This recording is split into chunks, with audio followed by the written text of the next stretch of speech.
The briefing room fell silent when Captain Marcus Kellerman posed the question that would change everything. 23 Navy SEALs, Marines, and intelligence operatives sat in folding chairs, their faces illuminated by the harsh fluorescent lights of the makeshift command center in Kandahar. Outside, the Afghan wind howled against the corrugated metal walls, carrying the distant thrum of helicopter rotors and the acrid smell of jet fuel. "Any combat pilots here?" Kellerman's voice cut through the ambient noise like a blade. His weathered face, scarred from 3 tours in the sandbox, scanned the room with the methodical precision of a man who had learned that details meant the difference between coming home or coming home in a box. The mission parameters were classified beyond top secret. What they knew was this: a high-value target had been located in the Kunar province, nestled in terrain so treacherous that conventional air support was deemed impossible. The mountains rose like jagged teeth from the earth, their peaks shrouded in clouds that could hide enemy surface-to-air missiles, or, worse, the kind of weather that turned helicopters into twisted metal sculptures. For 30 seconds, nobody moved. The room felt heavy with the weight of unspoken truths, that whoever volunteered for this would likely be flying their last mission. The intelligence photos spread across the table showed a compound perched on a cliff face, accessible only by a flight path that would require threading the needle between 2 peaks with barely 50 feet of clearance on either side. Then she stood. Lieutenant Colonel Raven Blackhorse was 5'4" in her flight boots, with obsidian hair pulled back in regulation style and eyes the color of storm clouds. She had been sitting in the back corner, almost invisible among the testosterone-fueled crowd of special operators. Most hadn't even noticed her presence until this moment. "Ma'am, I appreciate the offer, but," Kellerman began, his tone carrying the patronizing weight of a man who had never seen a woman in actual combat. "I've logged 847 combat hours," she interrupted quietly, her voice steady as bedrock. 236 of those were close air support missions in terrain identical to your target area. My call sign is Ghost 6. The room's atmosphere shifted like air pressure before a thunderstorm. Ghost 6 wasn't just any call sign, it was legend. The pilot who had single-handedly turned the tide at Forward Operating Base Chapman when the Taliban overran the perimeter. The one who had flown medical evacuations through anti-aircraft fire so intense that other pilots called it suicide runs. Every man in that room suddenly realized they were looking at a phantom made flesh. The question wasn't whether she could fly the mission. The question was whether they were worthy to fly with her. Kellerman's jaw tightened as he processed this revelation. In all his years of planning impossible missions, he had never encountered a pilot with Ghost 6's reputation willing to volunteer for what amounted to a death sentence. The photographs on the table suddenly seemed less daunting, the mountain peaks less insurmountable. "Colonel," he said, his voice carrying new respect, "tell me what you need." Raven Blackhorse stepped forward, her boots clicking against the concrete floor with the steady rhythm of someone who had walked through hell and emerged stronger. She studied the aerial reconnaissance photos with the eye of a predator analyzing prey, nodding wind patterns, elevation changes, and the subtle shadows that indicated potential threats. "I'll need a helicopter capable of high-altitude operations with minimal radar signature," she said, tracing flight paths with her finger. "Something nimble enough to navigate these canyon walls but sturdy enough to take enemy fire and keep flying. The MH-6 Little Bird would be optimal, but given the payload requirements and extraction needs, we're looking at a modified Black Hawk." The intelligence officer, a thin man named Morrison whose pale complexion suggested too many hours in windowless rooms, leaned forward. "Colonel, the weather reports show severe wind shear through that valley, gusts up to 60 knots with unpredictable downdrafts. We've lost 3 reconnaissance drones just trying to gather intelligence on the target." Raven's expression didn't change. She had flown through worse. The memory of that night over Helmand Province flickered through her mind, the one where she had brought her damaged Apache home with one engine dead and hydraulics failing, while Taliban fighters tracked her with rocket-propelled grenades that exploded like deadly fireworks in her peripheral vision. "Weather's just another variable," she replied. "What concerns me more is the enemy's air defense capabilities. These photos show what appears to be a Zu-23-2 anti-aircraft gun positioned on the eastern ridge. That's Soviet-era equipment, but it's still effective against low-flying aircraft." Kellerman nodded grimly. The mission briefing had mentioned possible surface-to-air threats, but seeing Ghost 6 identify specific weapon systems from grainy satellite imagery drove home the reality of what they were facing. This wasn't just about flying through dangerous terrain. It was about surviving a gauntlet of enemy fire while threading the needle through mountain passes that would challenge even the most experienced pilots. "There's something else," Morrison added, sliding another photograph across the table. "Signals intelligence indicates the target compound has early warning systems. They'll know we're coming before we reach the insertion point." Raven studied the new image, noting the communication arrays and what appeared to be radar equipment positioned strategically around the compound. Her mind automatically calculated approach angles and timing sequences, weighing the benefits of various tactical options against their associated risks. "Then we don't give them time to react," she said simply. The room fell silent again, but this time it was the silence of respect rather than skepticism. Every operator present had witnessed countless briefings where confident pilots talked big only to fail when bullets started flying. But there was something different about Ghost 6, a quiet competence that spoke of hard-won experience rather than bravado. Kellerman spread additional maps across the table, revealing the broader operational picture. The target was a Taliban commander responsible for coordinating attacks against coalition forces throughout the region. Intelligence suggested he would be at the compound for less than 12 hours, making this a narrow window of opportunity that might not come again. "The insertion team will be 8 operators," Kellerman continued. "Fast rope deployment, neutralize the target, extract any actionable intelligence and get out. Total time on ground, 15 minutes maximum." Raven nodded, already visualizing the mission timeline. 15 minutes felt like an eternity when enemy fighters were shooting at your aircraft, but it was manageable if everything went according to plan. Of course, in her experience, plans rarely survived contact with the enemy. She looked around the room at the faces of the men, who would be depending on her flying skills to get them home alive. Some were young enough to be her little brother. Others were grizzled veterans whose scars told stories of battles fought in places whose names would never appear in history books. Each one had volunteered for a mission that their commanders considered borderline suicidal. The weight of their trust settled on her shoulders like a familiar burden. 3 hours later, the hangar buzzed with pre-mission activity as ground crews performed final checks on the aircraft that would carry them into the heart of enemy territory. The modified US-60 Black Hawk sat under harsh work lights like a mechanical predator waiting to hunt. Its matte black paint scheme, designed to absorb radar waves and minimize visual detection against the night sky.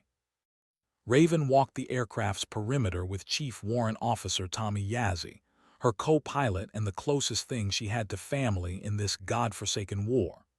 They had flown together for 2 years, their partnership forged in the crucible of combat missions that had pushed both aircraft and crew to their absolute limits. "You sure about this one, Ghost?" Yazzie asked quietly, running his hands along the helicopter's armored hull.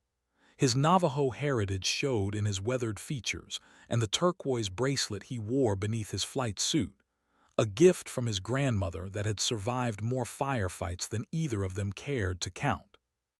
"When have I ever been sure about anything?" Raven replied, checking the tension on the rotor blades with practiced efficiency. "But these guys need to get in there, and we're the only ones crazy enough to fly them." The Black Hawk had been modified specifically for this mission, equipped with additional fuel tanks to extend its range and upgraded avionics capable of terrain-following flight in complete darkness. The cabin had been stripped of everything non-essential, configured to carry the 8-man assault team and their equipment while maintaining the power-to-weight ratio necessary for high-altitude operations. Sergeant First Class Jake Morrison, no relation to the intelligence officer, emerged from beneath the aircraft where he had been inspecting the landing gear. As the crew chief, he was responsible for everything that wasn't specifically pilot-related, from weapons systems to passenger safety to keeping the helicopter flying when enemy fire tried to bring it down. "She's ready to dance," Morrison announced, his Georgia accent thick as molasses. "All systems green, fuel topped off, and I've loaded extra ammunition for the door guns, just in case we need to make some noise on the way out." The door guns were M2 40H machine guns mounted on either side of the cabin, capable of laying down devastating suppressive fire against ground targets.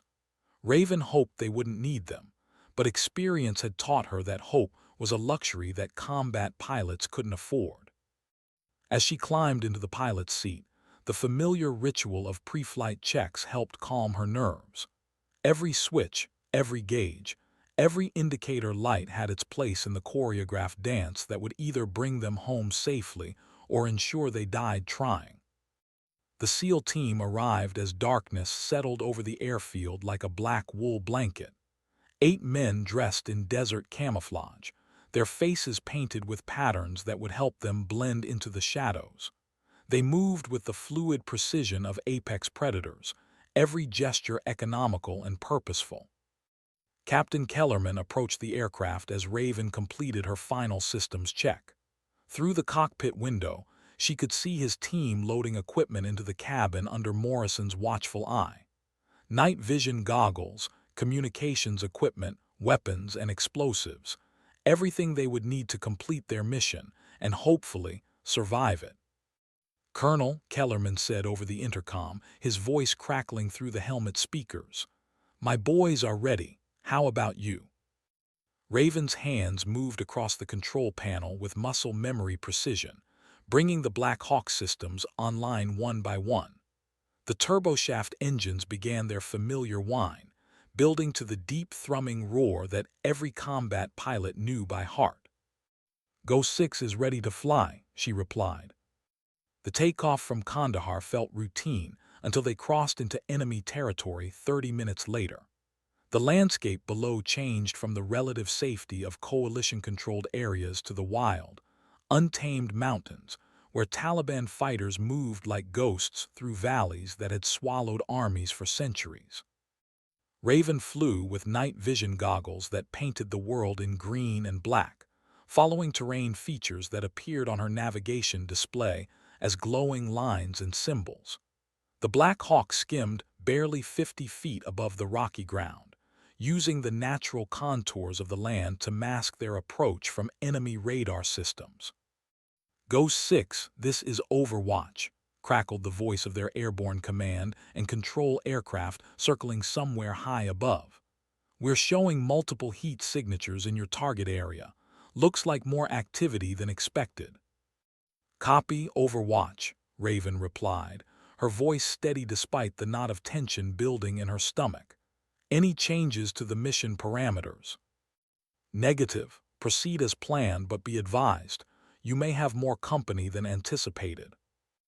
Yazzie looked at her through his night vision goggles, his expression unreadable but his body language tense. More company meant more enemy fighters, which translated to increased danger for everyone involved, but they had come too far to turn back now. The mountains rose around them like the walls of a cathedral built by giants, their peaks disappearing into low-hanging clouds that reflected the green glow of her night vision equipment. This was the kind of terrain that had claimed the lives of countless pilots who underestimated its dangers, where a moment's inattention or a sudden wind gust could turn an aircraft into burning wreckage scattered across jagged rocks. 15 minutes to target, Raven announced over the intercom. In the cabin behind her, 8 of America's most elite warriors prepared for battle. She could feel their tension through the aircraft's structure, the subtle shift in weight distribution as they checked weapons and reviewed final details of their assault plan. These men trusted her completely, and that trust was both a privilege and a burden that she carried with every mission. The radio crackled with an update from reconnaissance assets monitoring their route. Ghost 6, be advised, weather front moving in from the northwest. Visibility may deteriorate rapidly once you reach the target area. Perfect, Raven thought. As if flying through a canyon filled with anti-aircraft guns wasn't challenging enough, now they would be doing it in a snowstorm. The first indication of trouble came 12 minutes from the target when Yazzie spotted muzzle flashes from a ridgeline 2 kilometers to their east. Tracer rounds streaked through the darkness like deadly fireflies, their trajectory suggesting that enemy fighters had detected their approach despite all attempts at stealth. "Contact east," Yazzie called out, his voice tight with adrenaline. "Small arms fire, estimated distance 2,000 meters. Raven banked the Black Hawk hard left, using a rocky outcropping to break visual contact with the enemy position. The aircraft shuddered as rotor wash bounced off the canyon walls, creating turbulence that tested her flying skills and the helicopter's structural limits. "They're tracking us," Morrison reported from his position at the cabin door gun. "Muzzle flashes moving along the ridgeline, following our flight path." The enemy was coordinating their response, which meant intelligence about the mission had leaked or their approach had been detected earlier than anticipated.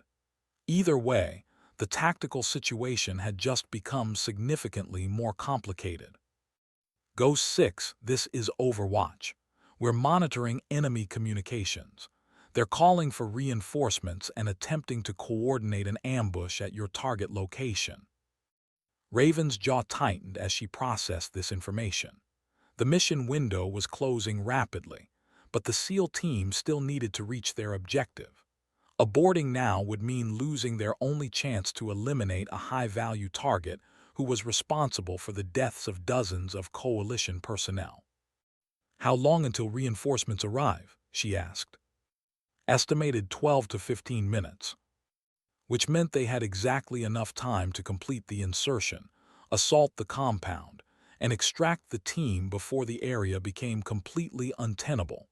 The margin for error had just disappeared entirely." She keyed the intercom to address the assault team. "Gentlemen, we're running hot. Enemy knows we're coming and they're bringing friends to the party. This is going to be fast and dirty."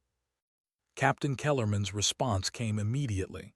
"Copy that, Ghost. My boys are ready. Just get us on target."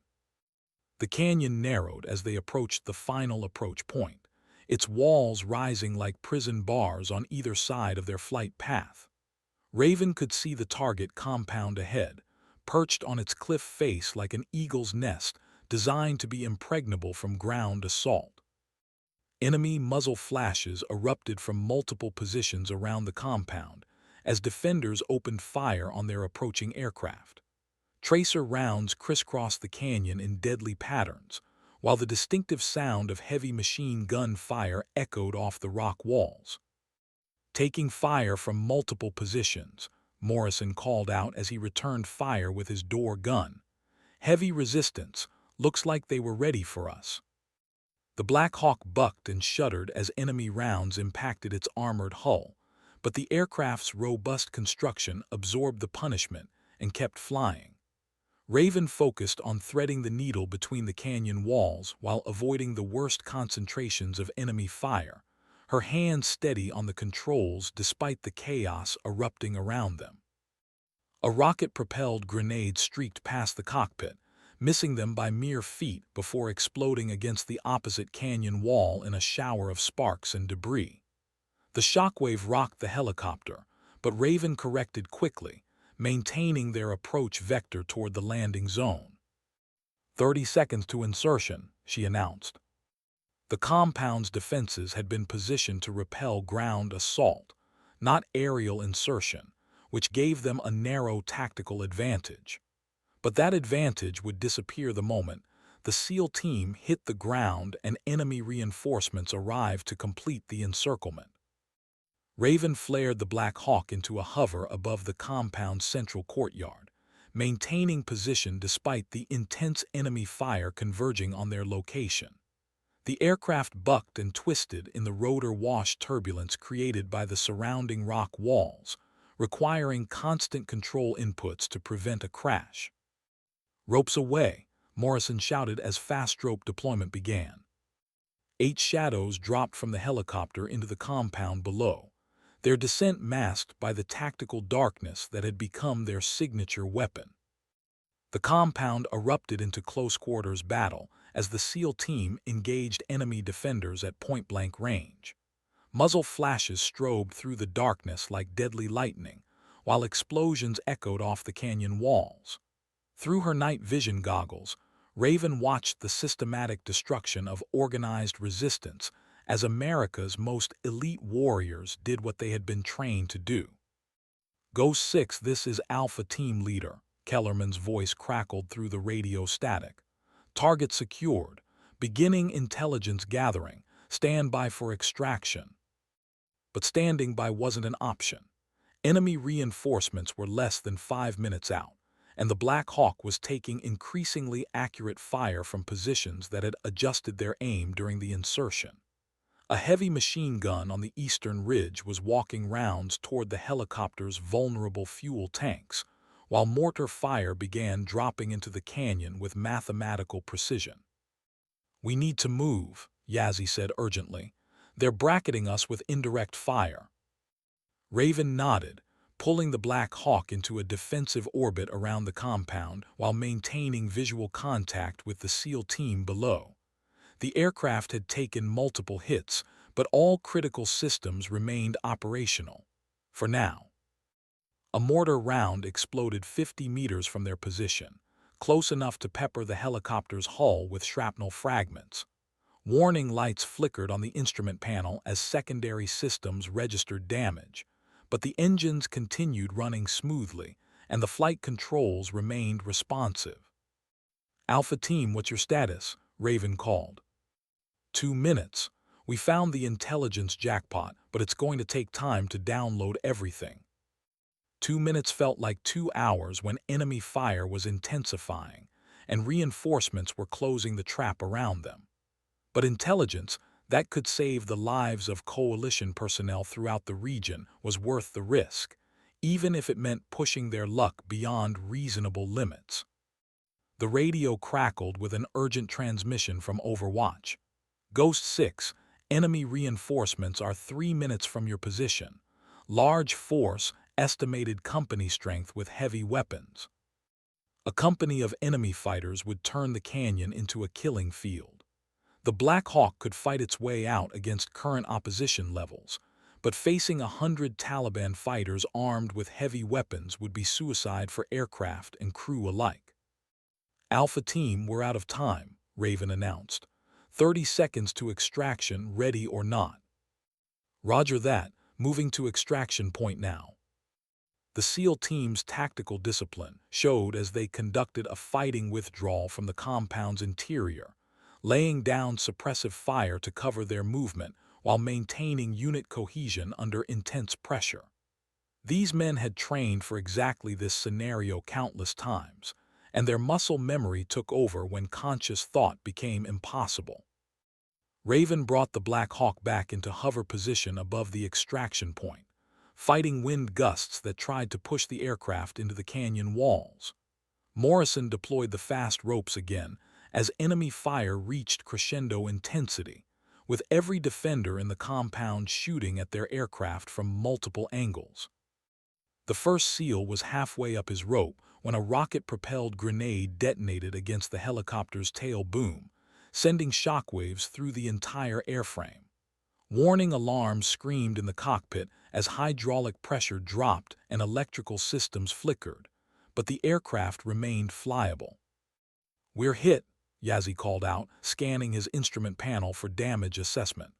"Hydraulic leak, number 2 engine showing temperature warnings." But they couldn't leave now. 6 men were still on the ground, fighting for their lives while depending on Ghost 6 to get them home.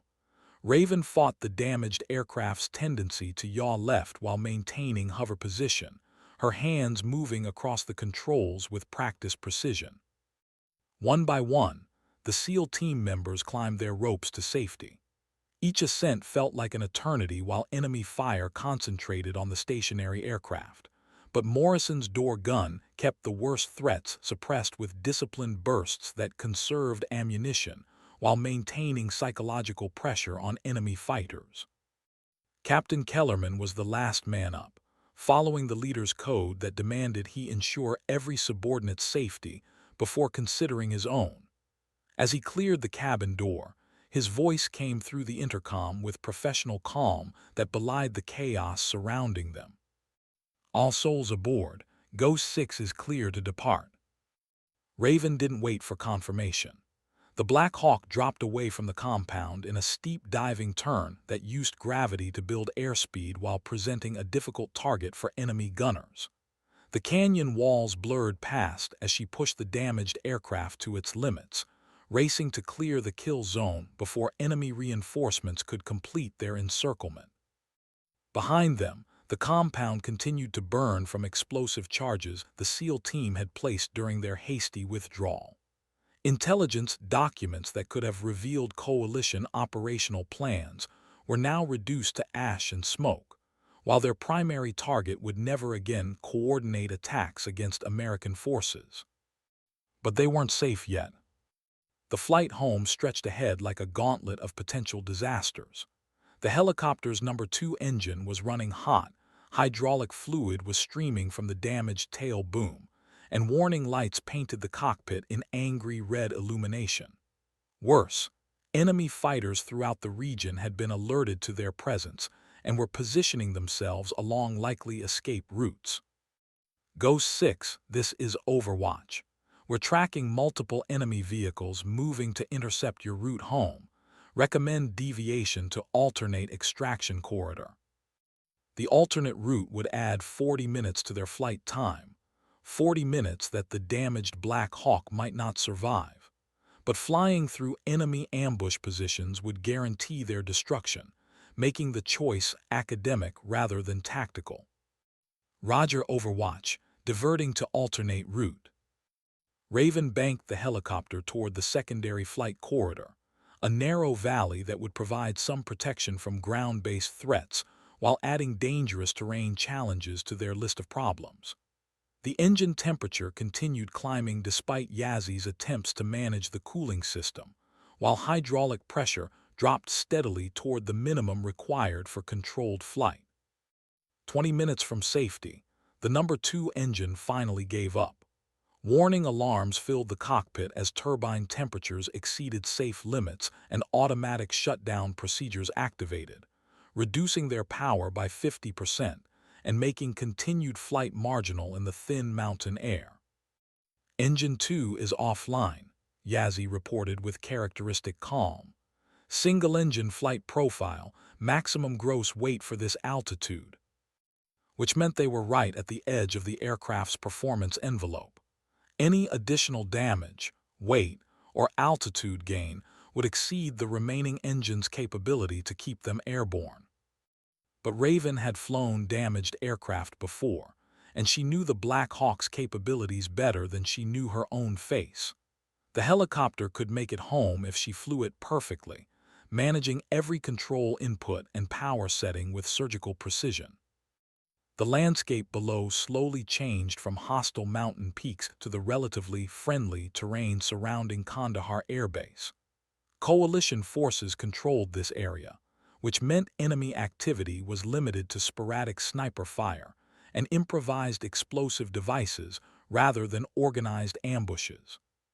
"Kandahar Tower, this is Ghost 6 declaring emergency," Raven transmitted as the airfield came into view. "Single engine, hydraulic failure, 8 souls on board requesting priority landing." "Ghost 6, Kandahar Tower. Emergency crews are standing by. Cleared to land any runway, winds calm, altimeter 2997. The approach felt routine despite their mechanical problems, But routine was exactly what Raven needed after the chaos of the past hour. She configured the Black Hawk for landing, managing power carefully to maintain controlled descent, while the remaining engine operated at maximum continuous output. The touchdown was harder than she preferred, but well within acceptable limits for an emergency landing. As the helicopter settled onto the tarmac with grinding finality, Raven felt the familiar mixture of relief and exhaustion that followed every combat mission. They had made it home. Fire trucks and ambulances surrounded the aircraft within seconds, their crews trained to respond instantly to aviation emergencies. But there were no injuries requiring medical attention. Just 8 men who had completed an impossible mission, and 3 aircrew members who had proven once again that American military aviation could overcome any obstacle when lives hung in the balance. As Raven shut down the remaining systems and removed her helmet, Captain Kellerman approached the cockpit window. His face was streaked with cordite residue and exhaustion, but his eyes held the look of a man who had witnessed something extraordinary. "Colonel," he said simply, "my team owes you our lives." She looked at him through the scratched plexiglass, seeing not just one officer but the faces of every person she had flown in combat. The wounded soldiers evacuated under fire, the reconnaissance teams inserted behind enemy lines, the fellow pilots who had been shot down and needed rescue. "Just doing my job, Captain." But they both knew it was more than that. In a war where survival often depended on split-second decisions and perfect execution under impossible pressure, Ghost 6 had once again proven that some legends were born from simple truth rather than exaggerated stories.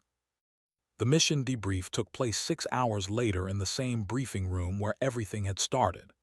The 8 SEAL team members sat in those same folding chairs, but their expressions had changed completely. Where once there had been skepticism and barely concealed doubt, now there was nothing but respect and professional admiration. Colonel Morrison, the intelligence officer, laid out the results of their raid with obvious satisfaction. The documents recovered from the compound had revealed a network of Taliban operations throughout the region, intelligence that would save dozens of American lives and disrupt enemy plans for months to come. "The target is confirmed eliminated," Morrison reported. "But more importantly, we recovered detailed information about planned attacks against forward operating bases throughout Kandahar province. This intelligence is already being used to reinforce vulnerable positions and intercept enemy supply lines."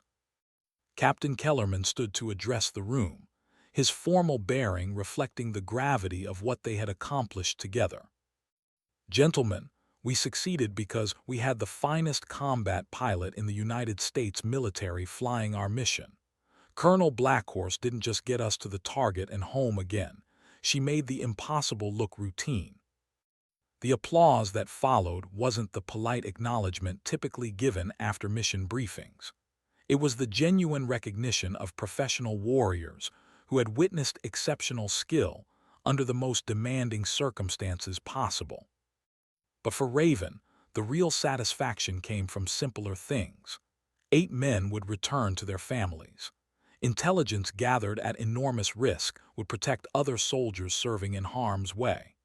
The enemy had lost a key leader and learned that there was no position so remote or well-defended that American forces couldn't reach it. As she walked across the airfield toward her quarters, the dawn sky painted the eastern mountains in shades of gold and crimson that reminded her why she had chosen to become a pilot.